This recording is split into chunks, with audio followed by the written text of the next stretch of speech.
Bonjour et bienvenue sur les vitamines du royaume pour cette série Qui est l'épouse de Christ. Nous allons parler de la reine Esther, c'est la troisième partie. Nous avons vu précédemment que la reine Vashti avait été répudiée par cause de désobéissance et de manque de respect au roi Assuérus, son époux.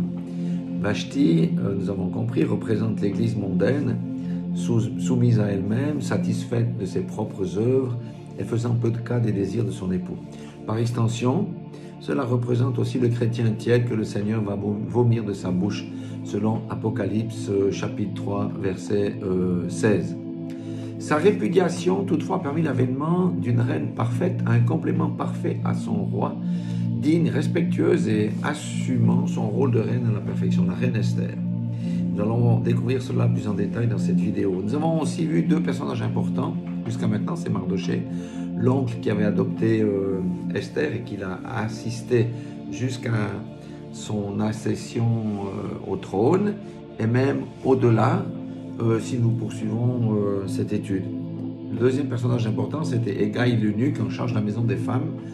C'était le second important personnage de cette histoire vraie. Il avait pour mission de préparer les vierges à rencontrer le roi pour qu'ils les connaissent une à une et qu'ils déterminent qui serait la future reine en remplacement de Vashti. Pour l'épouse de Christ contemporaine, parce que nos histoires et celles d'Esther sont assez liées finalement, Mardochée représente le Saint-Esprit qui guide l'épouse du Seigneur Jésus-Christ, la conseille, donne ses instructions, tandis qu'Hégai représente les ministres consacrés, choisis et établis par Dieu pour préparer son épouse pour le retour de Christ et les noces de l'agneau. Hégai, je le répète, était un eunuque qui avait vraiment vaincu les désirs de la chair. C'est ainsi que sont les véritables serviteurs et servantes de Dieu loin de l'Éternel. Aujourd'hui, nous allons voir Esther elle-même. Alors Esther, son histoire est la suivante. Elle avait été adoptée par Mardochée car elle avait perdu ses parents étant jeune.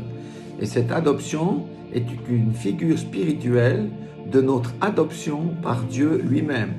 Dieu nous a adoptés, pour tous ceux qui ont été d'accord avec son offre d'accepter le Seigneur Jésus-Christ comme Sauveur et Seigneur, bien entendu. Il nous a adoptés et il a adopté tous ceux qui font partie de l'épouse de Christ, son épouse glorieuse. Il s'agit ici d'une révélation profonde. Je suis adopté, vous êtes adoptés, et ma destinée est glorieuse. Comment était la destinée d'Esther finalement? Nous sommes des passagers sur cette terre. Esther était en exil aussi dans un pays qui lui était étranger. Toutefois, un jour précis, la vie d'Esther bascula. Je vais lire dans Esther 2, verset 8, où il est dit ceci: lorsqu'on eut publié l'ordre du roi et son édit, et qu'un grand nombre de jeunes filles furent rassemblées à Suse, la capitale, sous la surveillance d'Hégai, Esther fut aussi prise et conduite dans la maison du roi, sous la surveillance d'Hégai, gardien des femmes. Amen.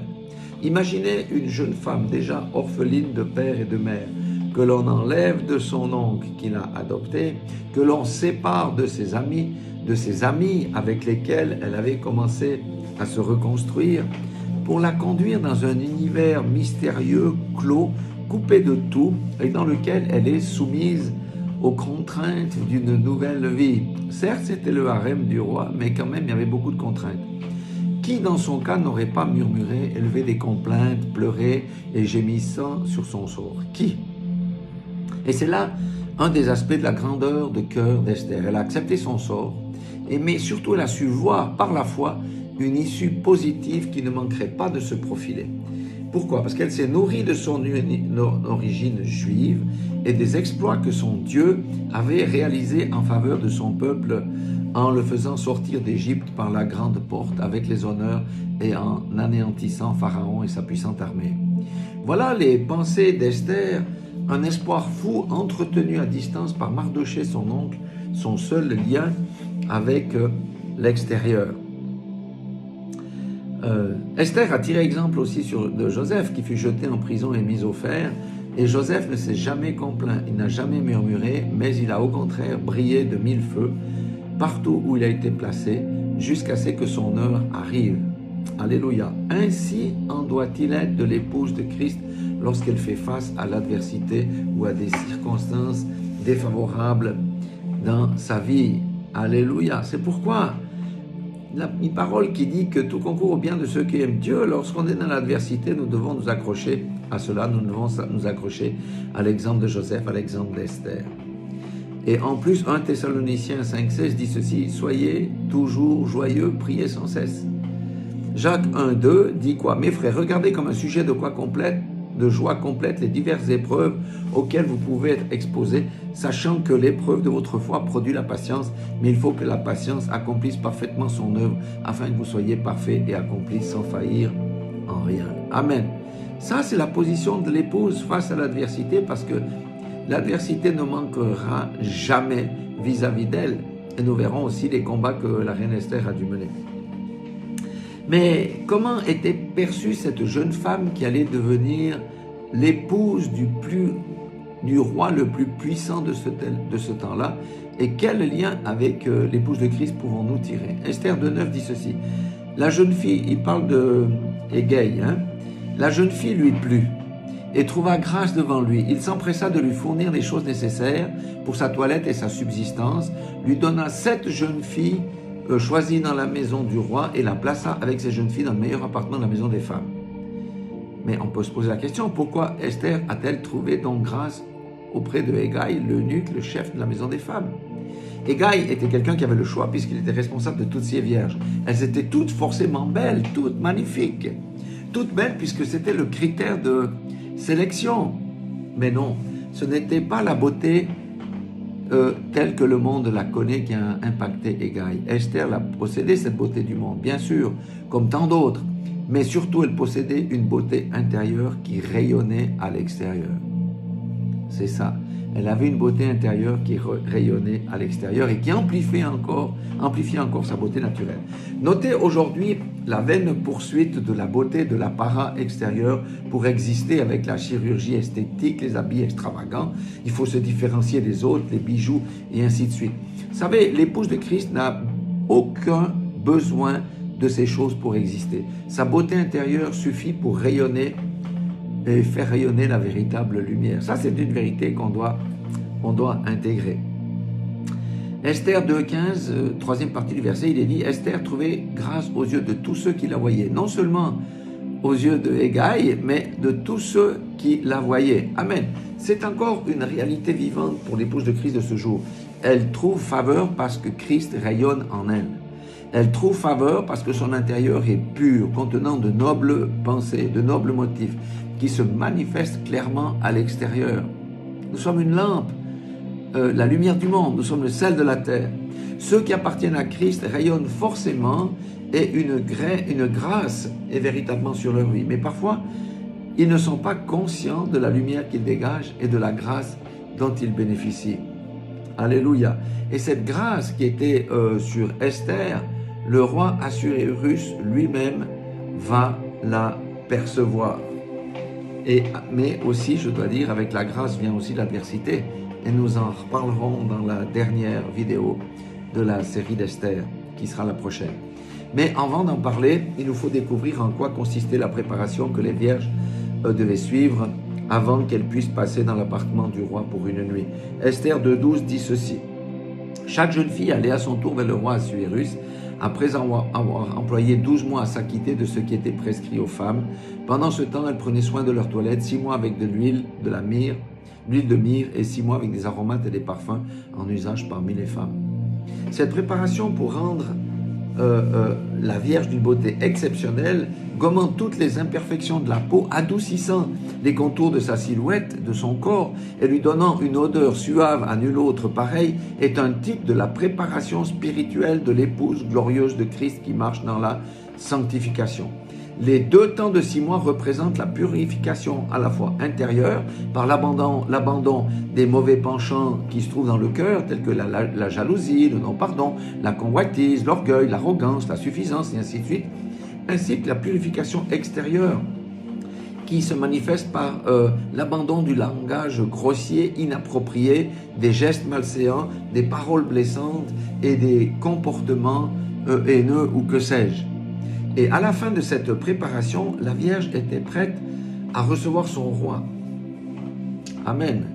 Et nous, c'est la même chose. À la fin de cette préparation, nous serons prêts pour recevoir notre roi des rois, le Seigneur des seigneurs, Jésus-Christ lui-même. Amen.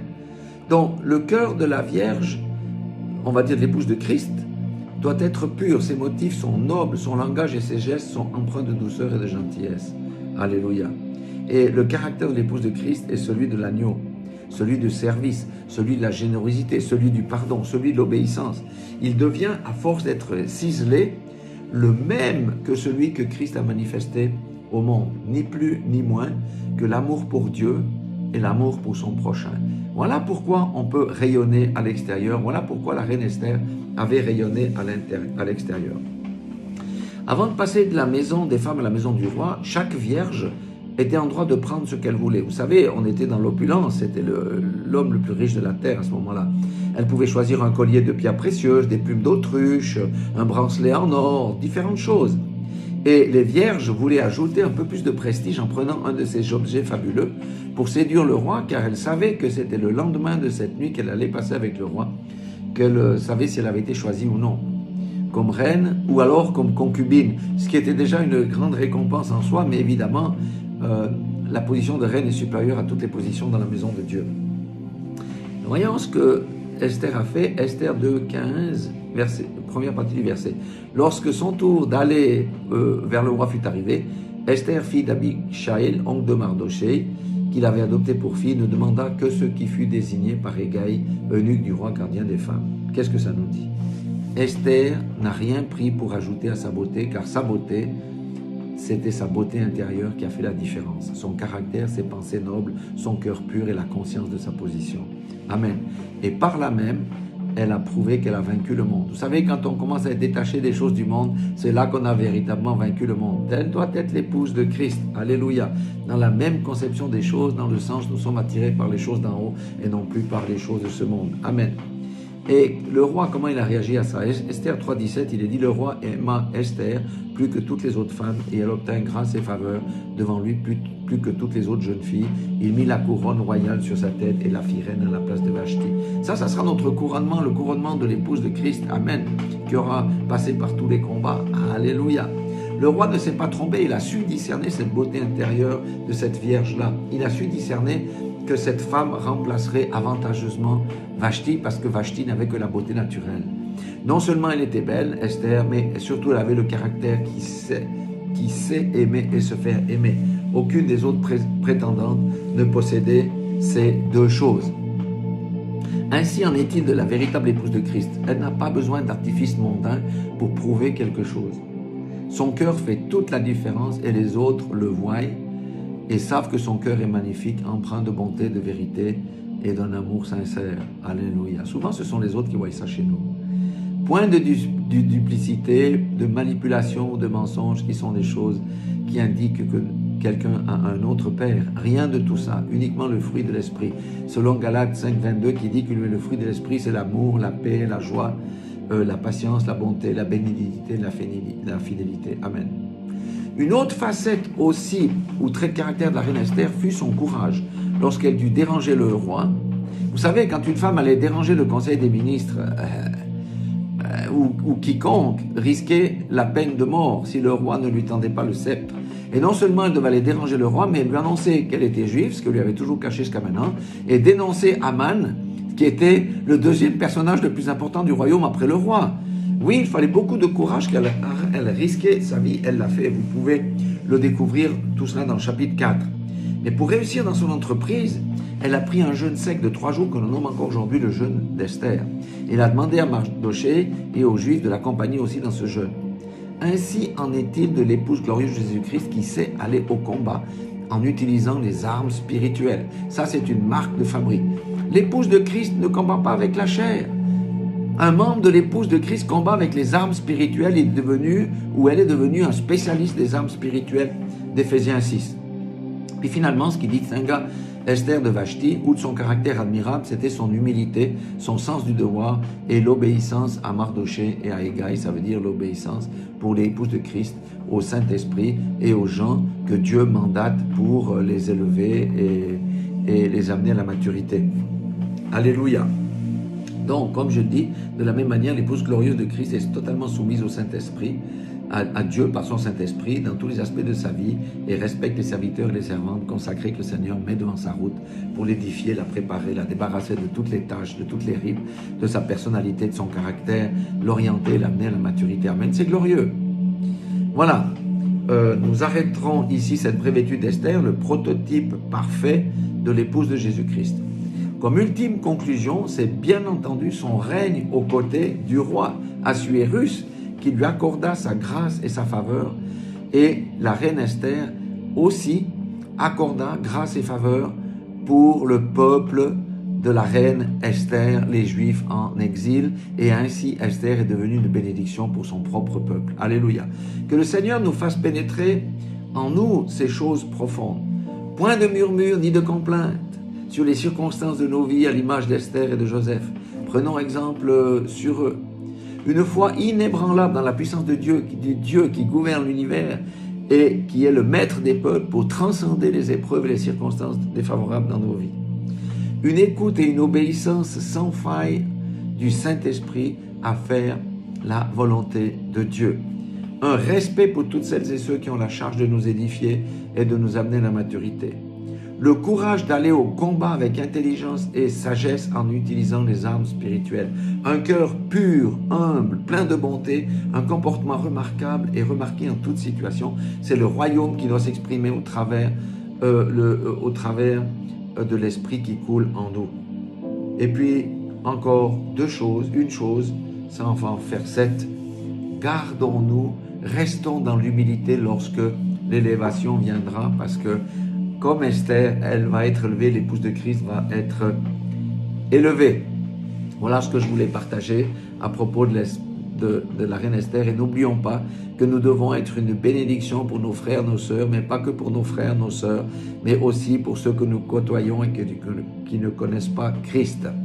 Que le Seigneur nous aide dans cette profonde transformation intérieure. Si nous sommes d'accord de faire notre part, il va faire la sienne.